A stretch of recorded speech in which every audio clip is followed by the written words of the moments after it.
Alright everyone, now let's talk about error UI in Next.js. Just like loading.js and layout.js, Next.js also provides an error.js file. This file is used when something goes wrong. For example, if a request fails or an unexpected error occurs. Now here's the key rule. Error.js must be a client component.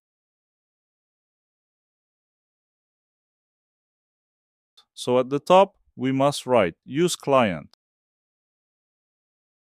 Then we usually use useEffect to log or handle the error.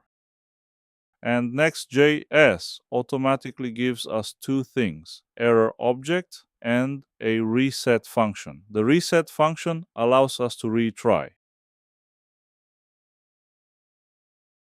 So we can create a simple UI, show a message like something went wrong and add a button like try again. When the user clicks it, reset runs and the page tries to render again. Now let's see how it works. We place error.js inside a root. For example, inside a dynamic root like slug.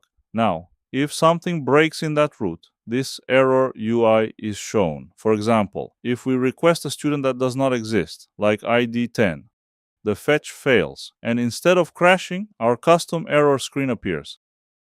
So instead of a raw error, users see a clean UI.